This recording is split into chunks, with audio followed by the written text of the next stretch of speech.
With the upcoming release of the live-action Ghost in the Shell adaptation, which hits theaters this Friday, I've been thinking a lot about Ghost in the Shell as a franchise, and to say that I'm concerned with the direction that this live-action film appears to be taking would be an understatement.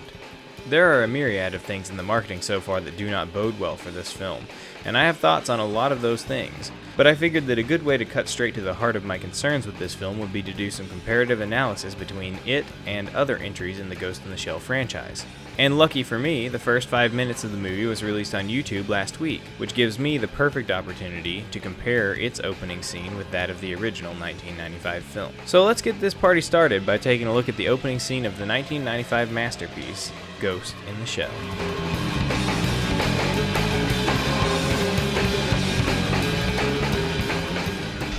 Patrolling air units, a 208 is in progress in the C-13 district of Newport City. Airspace over this area will be closed. Repeat. All patrolling air units, a 208 is in progress in the C-13 district of Newport City. This green map screen, accompanied by the sound of police scanners, immediately tells us that surveillance is being conducted, which puts us in the perspective of law enforcement of some kind.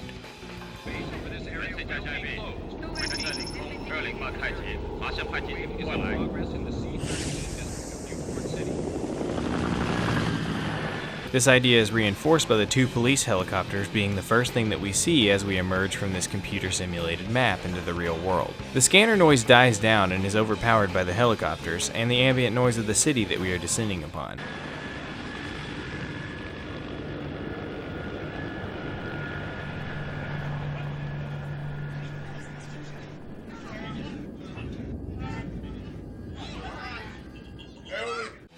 As the camera approaches the Major, the scanner noise comes back, implying that she is the one who is listening to it. We can see cables attached to the back of her neck, and the fact that she's not wearing a headset suggests that she's jacked in, so to speak, to this feed of audio.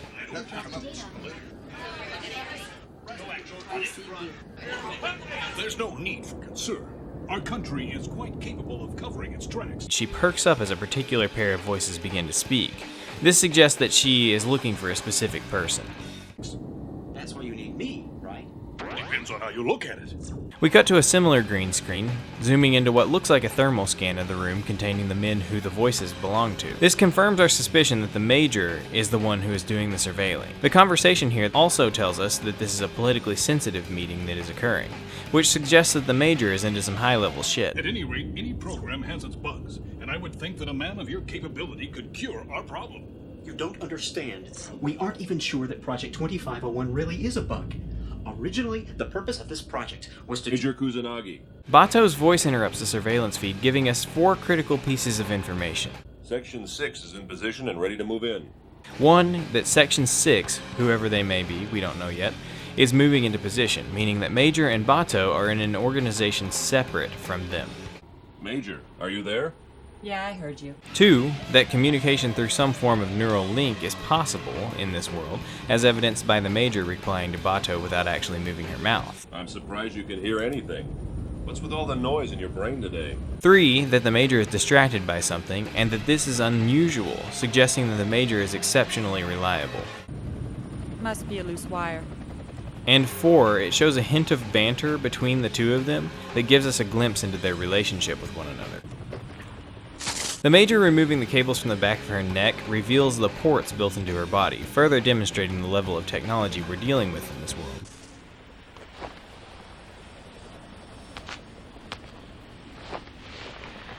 world. This scene shows us that the Major has tits. And also, we're speculating that there is some reason that she's stripping for us. Do you think there's going to be trouble later if Section 9 interferes with Section 6?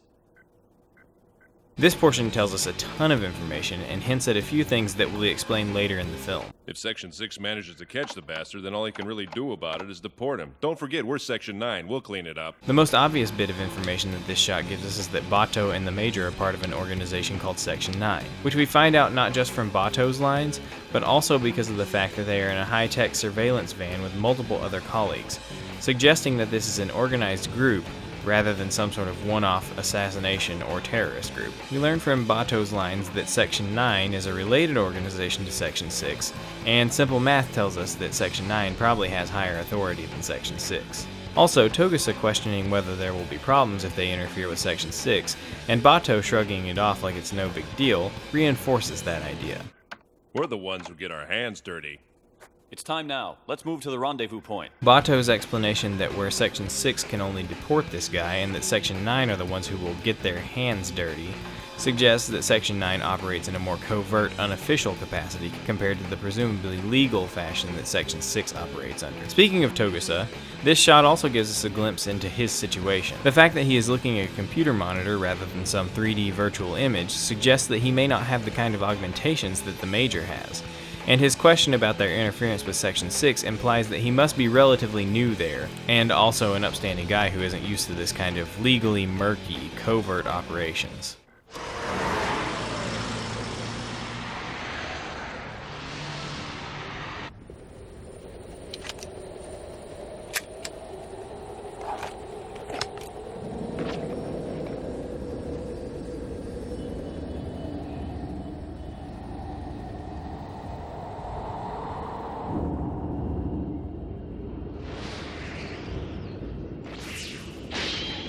This part really gets into outlining the difference in the way that Section 6 and Section 9 operate.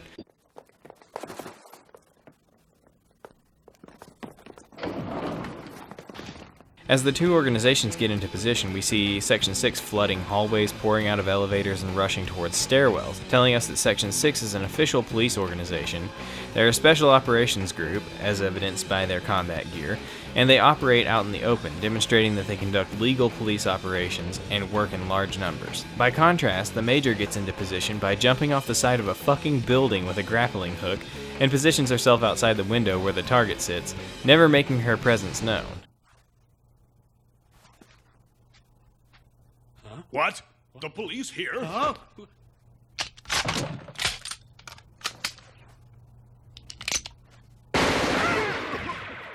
Stop it! Who told you to fire? Put your guns down now! Freeze! Get your hands up! I'm entitled to diplomatic immunity. I want to talk to the person in charge here. Taking classified programmers out of the country compromises national security. We can also have you brought up on kidnapping charges. Here, Section 6 charges into the room and attempts to make an arrest. You have no choice. Let him go. Not possible. Mr. Dida wants political asylum from us, and we have his signed affidavit. What? I don't have to explain. But a bunch of bureaucratic political bullshit ties their hands. My country has the right, in accordance with international law, to offer anyone protection and safe passage. The affidavit is at the embassy. I'll send you a copy in a couple of days. Dida, you'll be killed if you return. I'm warning you to watch your comments. Our country is a peace-loving democracy. Of course it is. The Major cuts through all that crap by just shooting their target through the window and bailing the rest of the way off the side of the building, showing how efficiently Section 9 operates by skirting the law. The window! Shoot!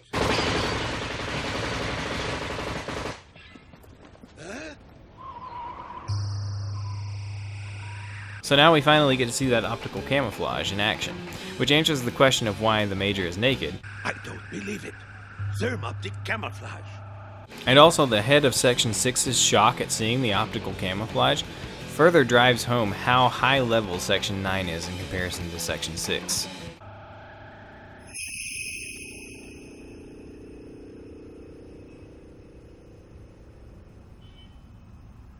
So now that we've detailed the incredible amount of information packed into the opening scene of Ghost in the Shell 1995, let's compare that to Ghost in the Shell 2017's opening. All patrolling air units be advised. Possible cybercrime activity in the vicinity. Airspace and all controlled areas to be locked down. Section 9 is currently on site. Repeat. All patrolling air units be advised. Possible cybercrime activity. This is Major. I'm on site.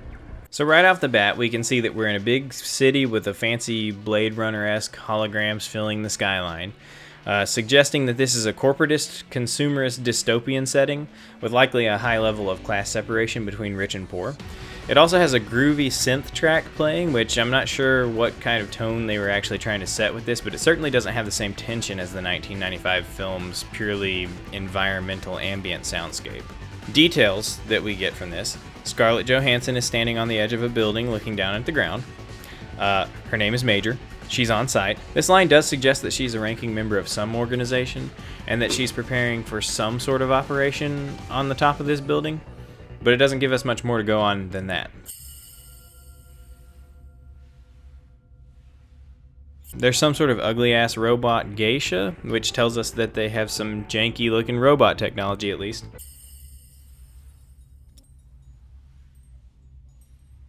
I'm human. I'm flawed. But I embrace change. And enhancement? Now there's nothing I can't do. Nothing I can't know. Nothing I can't be. Wait, listen to something.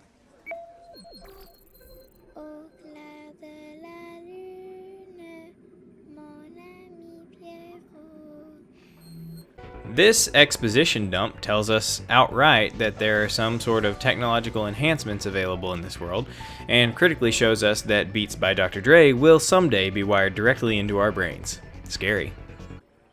It's my 4-year-old daughter. The time it took her to sing that lullaby, she learned to speak fluent French.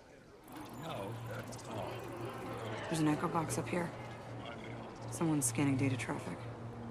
Let's see who's worth this kind of surveillance. Major's lines here suggest that she doesn't know what she's looking for. Like she's just out doing some general surveilling rather than targeting some particular person or meeting. Accessing hotel security network.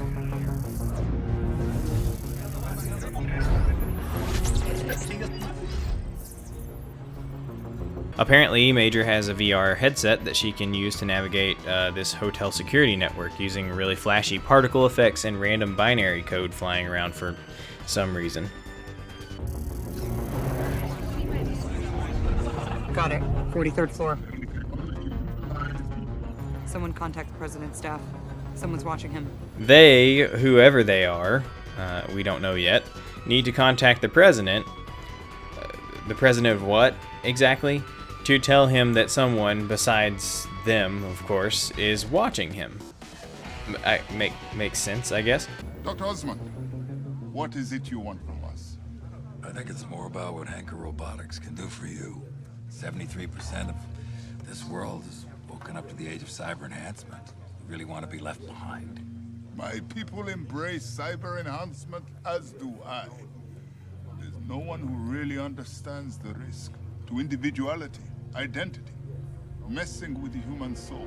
This exposition dump ham-fistedly presents many of what would have been nuanced themes of any other Ghost in the Shell property. Gentlemen, excuse me, I think you have the wrong one. Some ugly dudes with machine guns are here, and they announce themselves by shooting indiscriminately. Hallway, 6 men, shots fired. Section 9 ETA. 2 minutes out, Major. Too long. I'm going in. Well, now we know that there's such a thing as Section 9, but sadly this tells us nothing about it, nor does it even really suggest that Major is actually part of it. But hey, at least we know that the Major is going in now.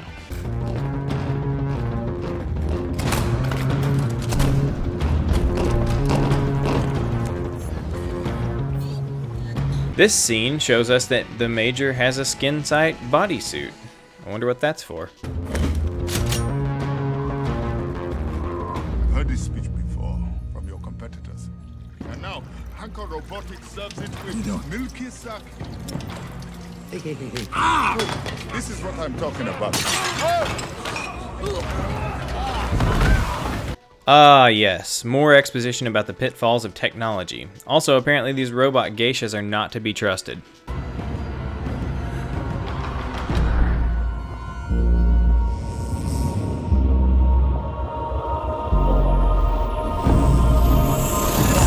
Okay, Major has optical camo.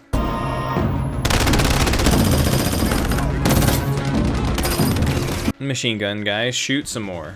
Who are they? Why are they? Are they working with the geishas? We don't really know.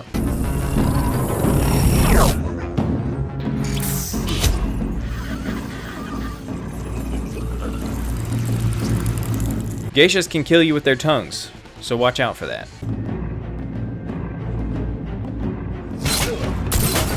Precision gunshots come from somewhere. Who's shooting? we don't know. If it's Major, how and where did she land to get a good shooting position on the side of this skyscraper? I didn't see a grappling hook or anything.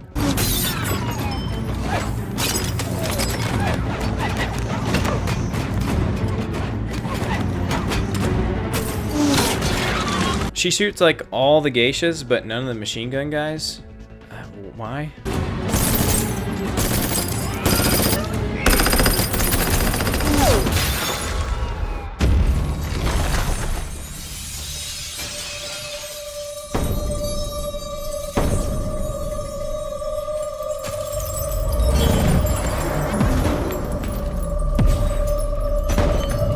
And it turns out that Major is Neo from The Matrix.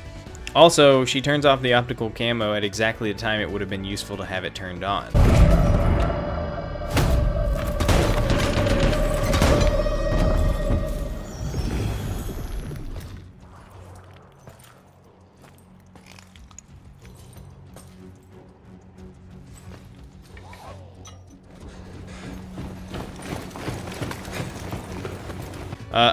This appears to be Section 9 arriving, I guess.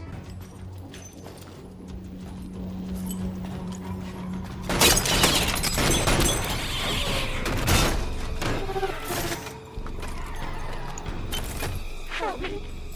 Please, don't let me die. Who sent you? Please. Answer me. Collaborate with Henko Robotics and be destroyed. So from this line we can infer, aside from Scarlett Johansson's incredibly wooden performance so far, that somebody's maybe trying to take down this Henko Robotics Corporation for some reason.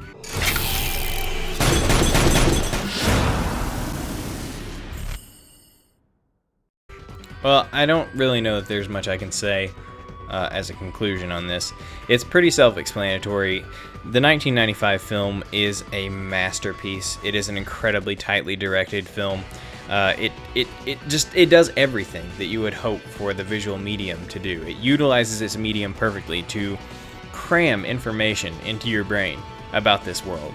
And this 2017 film just doesn't even come close to presenting as compelling of a world, characters, anything.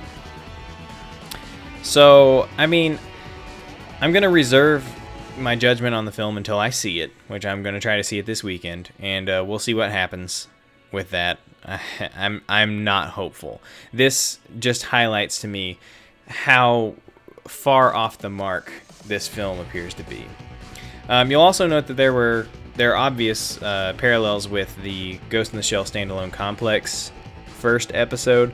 I decided not to do any comparison with that though, because the things that are pulled from the standalone complex opening are clearly more aesthetic than anything. So there's probably not going to be much analytically that can be derived from that comparison. So we're skipping that one. I do have some other things I have to say about how the story is shaping up, so I might release another video if I have time before the movie comes out.